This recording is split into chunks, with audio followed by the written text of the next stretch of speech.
is in the mouth of a lion, faithfulness in the face of persecution from Daniel chapter 6. What I'm going to do here this morning, and what I hope that you will see very clearly, is once again walk very briefly through the story, point out some things, and then we're going to dive into some truths that we need here this morning. You know the story. Many of you have read it over and over in your personal devotions. You have studied it in Sunday school for a lifetime. If you're like me, you are a product of Vacation Bible School. It seemed like every summer, almost, at least for a few years there, we studied the story of Daniel in the lion's den.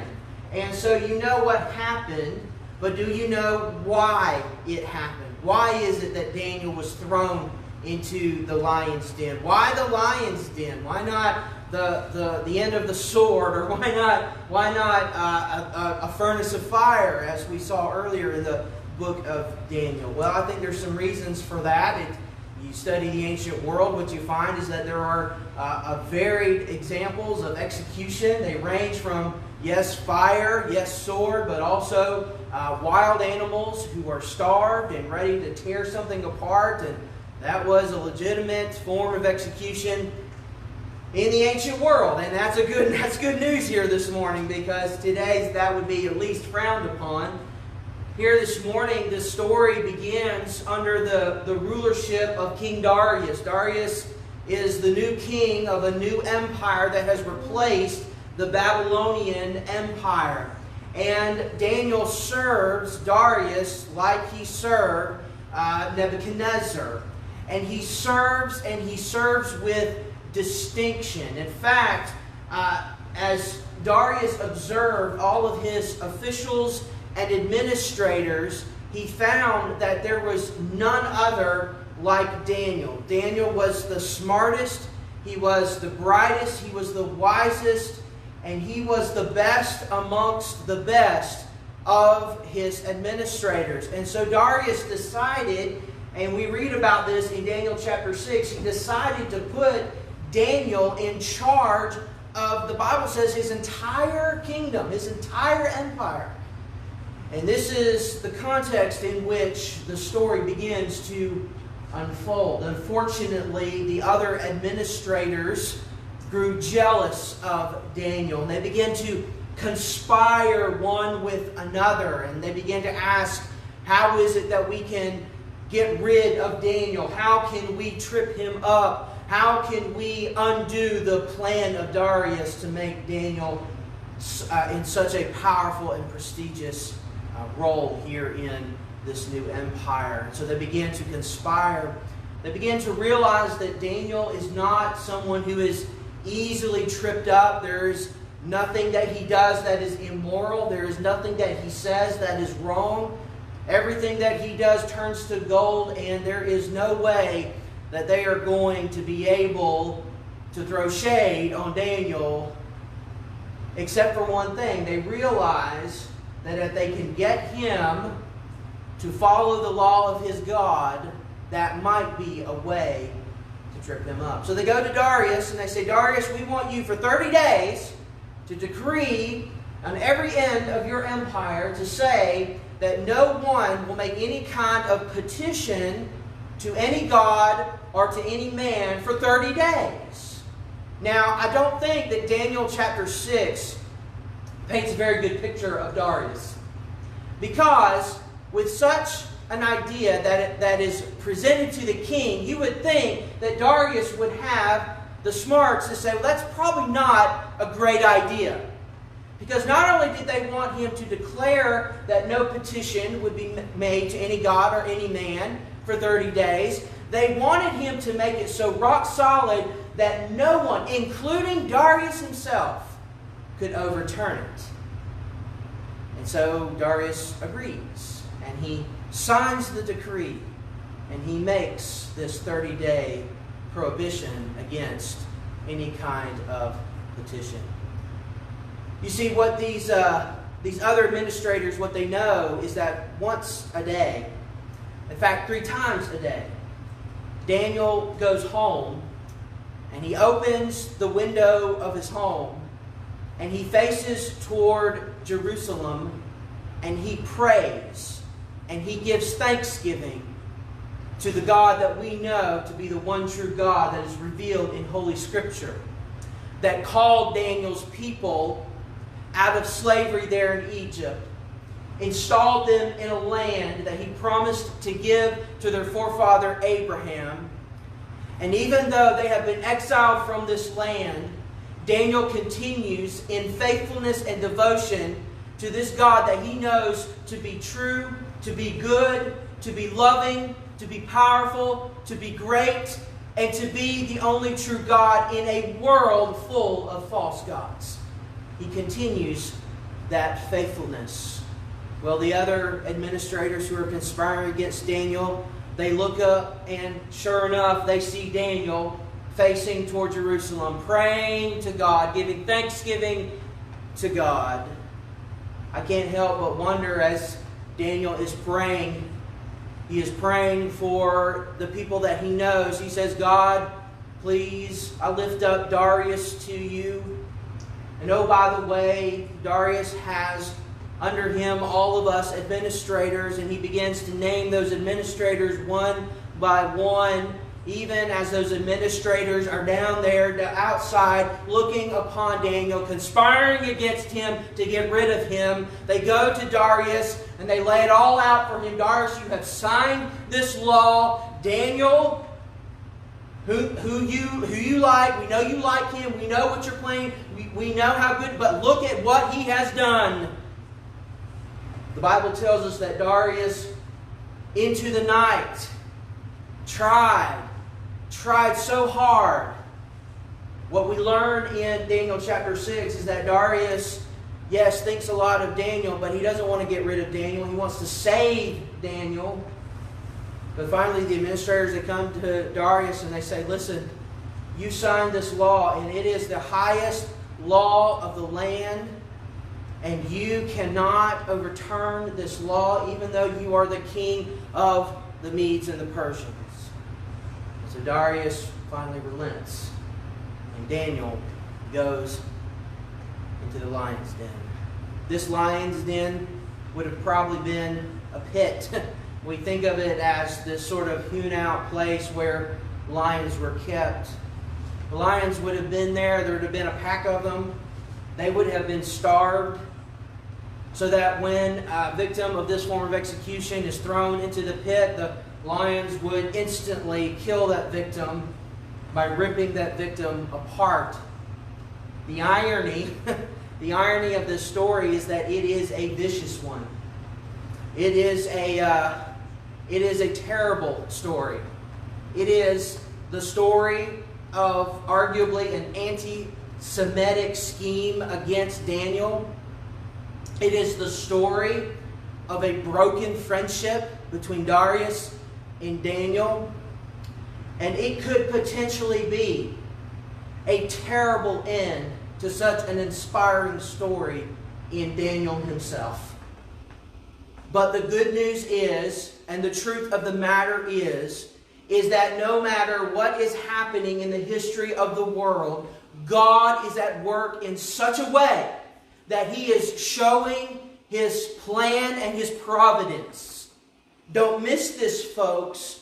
The truth of Daniel's story is that for us as believers and us as Christians, we don't always get out of the mouth of the lion. We don't always escape the end of the sword. We don't always escape the fires of the furnace. But bless God, He is faithful, He is true, and He is, well, He's present.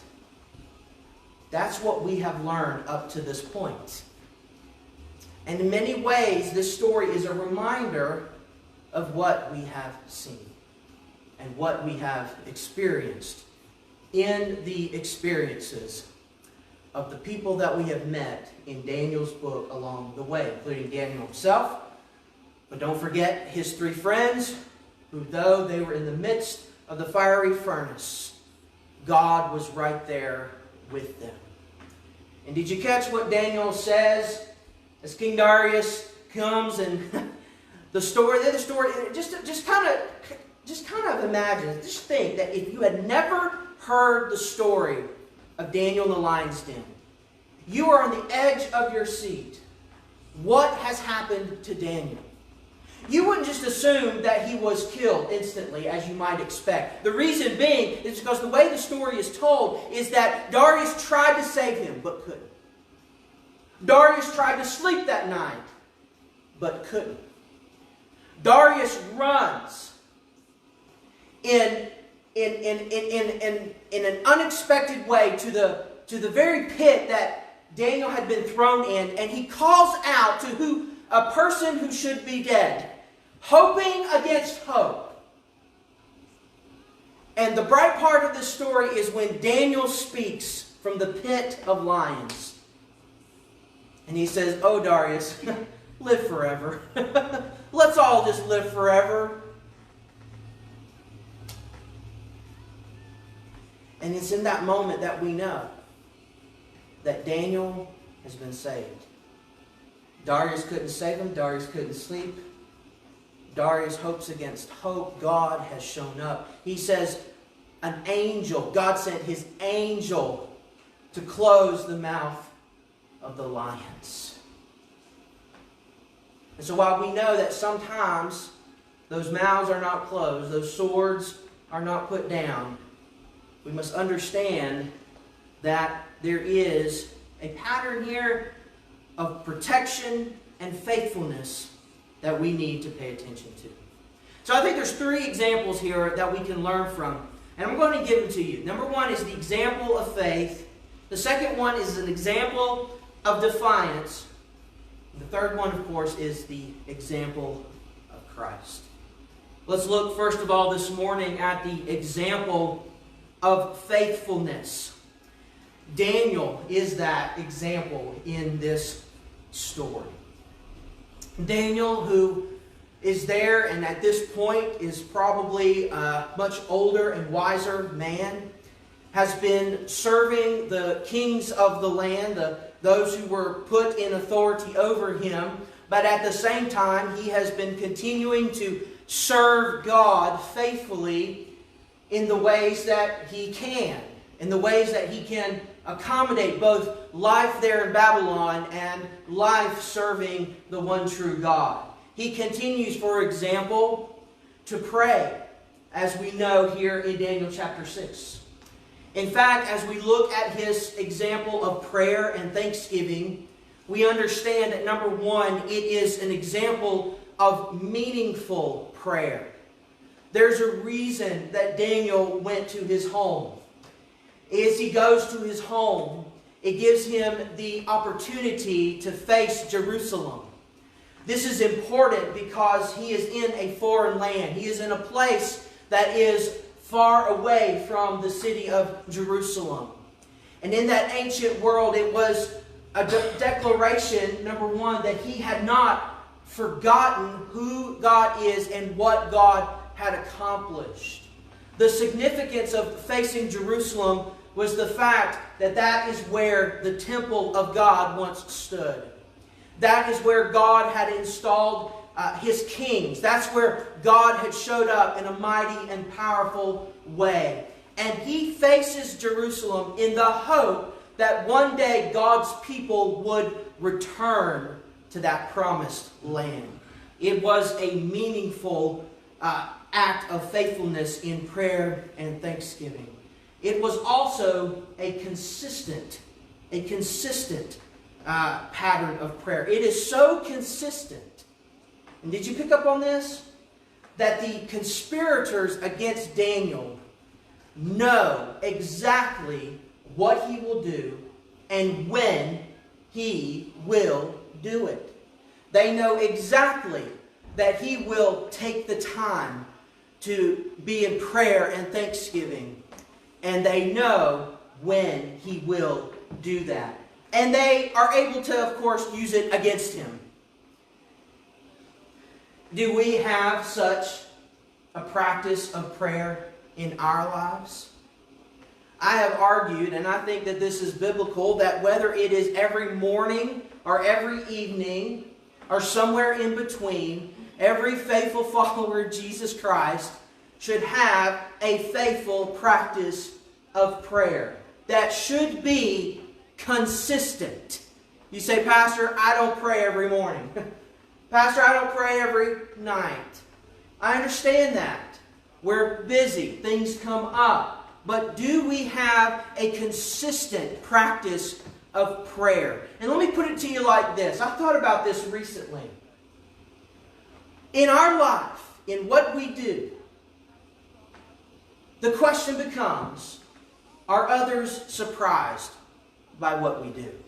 Sometimes we say things that surprise other people. I didn't know you thought that. Sometimes we do things that people are surprised that we do. Sometimes we go to places. Oh, I didn't know that you eat at that restaurant.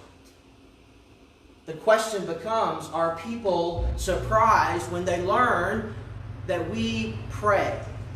Are they surprised by that? Now, sometimes people are surprised because they don't really know us. But a person that really knows you, are they surprised when they learn that you've been praying that day? I'll put it to you like this. Are we surprised when we are found praying? When we take an assessment of our day, of our week, are we surprised, oh, I prayed on that day? I don't usually do that. I hope that we will be consistent in our prayer, that people are not, who really know us are not surprised that we are people who pray. And that we don't surprise ourselves when we think about how we have spent our time. Here this morning we see this example of faithfulness in prayer. Of course, this can be applied to other expressions of faithfulness in the Christian life. As I was thinking about the theme of persecution, I turned to the latest edition of the Voice of the Martyrs newsletter, which tells us stories about persecuted Christians all over the world.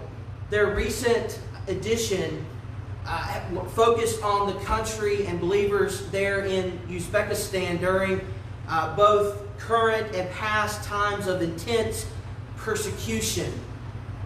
For example, it tells the story of Zamira and his son Samuel. During this time, Samuel is a sixth grader there in Uzbekistan. And Zamira, and who is his father, along with Samuel's mother, told Samuel to be careful and to actually not share his faith at school. Well, Samuel, as he was going to school, said he did not wish to be disobedient to his parents, but simply could not help it. He simply wanted Christian friends, as the story is told. So he began to share his faith. And this got the attention of the teachers and the administrators. And before too long, Samuel, even as a sixth grader, and this is how it works in this world even that we live in today, he began to be interrogated by government officials that began to ask him about his faith. They began to ask him about his proselytizing. Began to ask him about his family. And that's how this pattern continued for some time. He'd go to school, he'd share his faith. The next day he would go and he would be interrogated. He'd go to school, he'd share his faith. The next day he would be interrogated. Finally, he had to tell his parents what was going on. They didn't know what to tell him. I mean, at some point, when your sixth grader is being more faithful to the gospel of Jesus Christ than you are, one of the things you can't do is stop. And so it continued. Finally, Samuel came home one day and asked his father, said, why is God allowing this? He was tired of being interrogated. It wasn't fun. He says, why does God allow this interrogation even though I'm trying to share the gospel with my friends? What Zamira told his son, what God had told him, and what he realized is what he told his son. He said that God is preparing us. He's preparing us. And so this pattern continued until eventually Eventually, Samuel finished school, and even into university as he went, he continued to share the gospel. Zemira, on the other hand, his father, ended up in prison. And so what Zemira didn't realize as he was trying to explain why God allows some of these things to happen is that God was not only preparing his son to go to university and to continue to witness for Jesus in a difficult place, but he was preparing himself to go into prison and continue to be faithful to the witness for Jesus. As we think about the experience today, we look to Daniel and we realize that as we commit ourselves to the faithfulness of what it means to be a follower of Jesus Christ, it includes a lot of things like prayer, like sharing your faith. And sometimes those things, that it gets difficult. It gets difficult, especially when the government or those who are put in authority are out to get us, it feels like sometimes. Are out to get God. They're out to stamp out God. They're out there to suppress the gospel. In places where Zemira and his son were located there in Uzbekistan and in other countries, it is apparent that there are people who are militantly motivated to suppress Christianity. And in such a way that they persecute people like Zemira and his family and their brothers and sisters in Christ there in Uzbekistan. But as we think through these issues and we think through these, especially in our context here in Covington, Georgia, we have to ask the question, when? When is it? When is it justified to defy authority? You see, that's exactly what Daniel is doing, and he knows exactly what he's doing. As you read through the story, you realize that when Darius signed the law, and it was decreed, Daniel did not go to his place and practice of prayer ignorant of what the law had stated. He heard the decree. He knew that it was unlawful under Darius's proclamation, but he went anyway. How did he arrive at this decision? How did he get to the point where, even though he was arguably the top man in the kingdom, only second to Darius himself, why would he defy the authority that had been established over him in such a way as to cross this line? And folks, this is an important question. Even here in the United States, where many people believe that Christianity is being persecuted.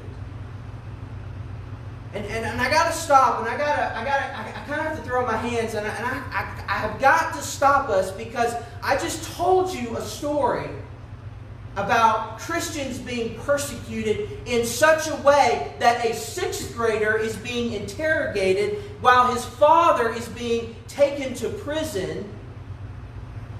And there are stories like that I could tell you all day long about Christians who are persecuted by being imprisoned, by being ostracized, by being killed.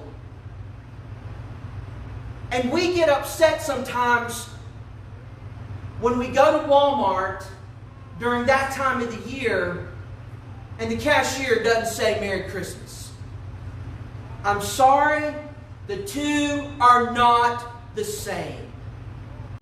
There could be issues when we conflate the two.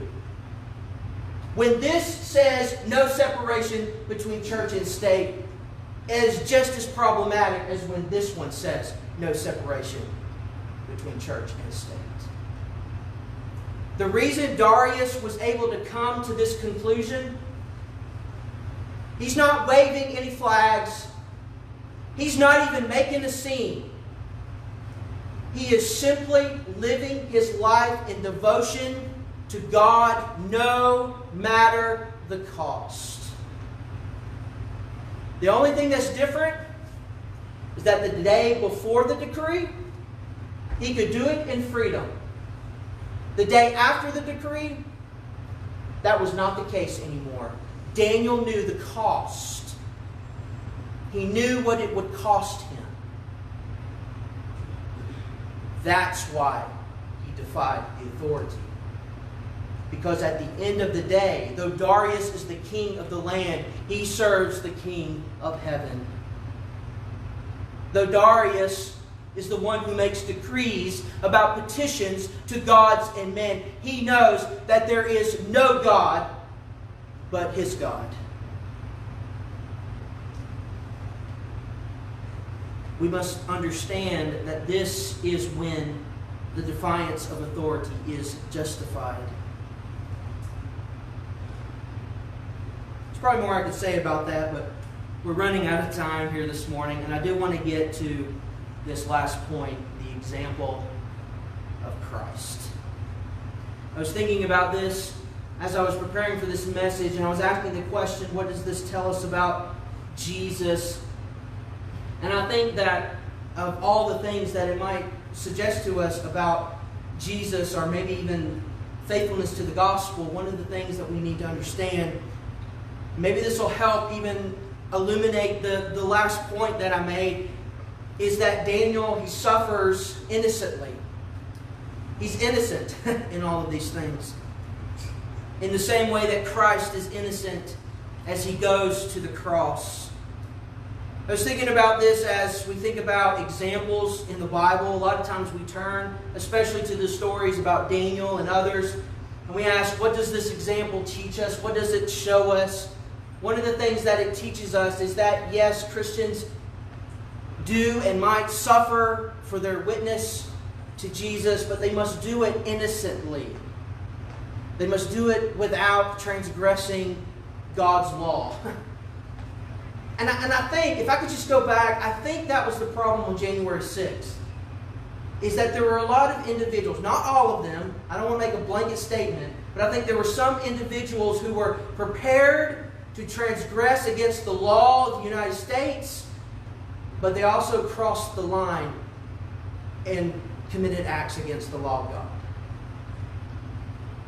But this example of Christ teaches us that we, like Daniel and even like Christ, we should suffer innocently, but it helps us understand that as Christ goes to the cross, he goes just like Daniel, having committed no crime, having done nothing to deserve what he is going to receive. The only difference is, unlike Daniel, Jesus is going to die. Jesus is going to suffer death on the cross. That's what it means. As we think about examples in the Bible, there are many that we could turn to. In fact, Hebrews chapter 11, what some people call the Hall of Faith, we read about, and we continue to read all through a list of these Old Testament figures. Just this week, I was talking with someone this week who's actually teaching through Judges, teaching about Samson. And let me tell you something. Samson is, when you talk about examples, he's not a great example to follow. The guy was not exactly a shining example of biblical morality, or any morality for that matter. Yet the writer of Hebrews in chapter 11, verse 32 says, "What shall I say? For time will fail me if I tell of Gideon, Barak, Samson." There's Samson right there. Jephthah, of David and Samuel and the prophets. Now, what should get our attention right there is that at least there are two men there that are mentioned that probably shouldn't be on the same list. One being Samson, the other being David. You know, King David, arguably one of the greatest kings that ever lived, with Samson, arguably one of the worst leaders that ever lived. Why are they put together? And the answer is that here in Hebrews chapter 11, it's not examples of great morality that he's interested in. He is interested in men and women of faith who lived out their lives before God in such a way that they proved faithful to him in at least one great way. Despite their failures, despite where they messed up, they proved to live by faith. You're asking this morning, those are some good examples, but we've been talking about Daniel. What does Hebrews have to say about Daniel? Well, let me read on. Who, He talks about the prophets. Daniel is one of the prophets. But then he goes on in verse 33, who by faith conquered kingdoms, performed acts of righteousness, obtained promises. Listen to this. Shut the mouths of lions. I think that is a reference to Daniel. But he goes on. Quenched the power of the fire, escaped the edge of the sword, from weakness were made strong, became mighty in war, put foreign armies to flight. Women received back their dead by resurrection, and others were tortured, not accepting their release, so that they might obtain a better resurrection.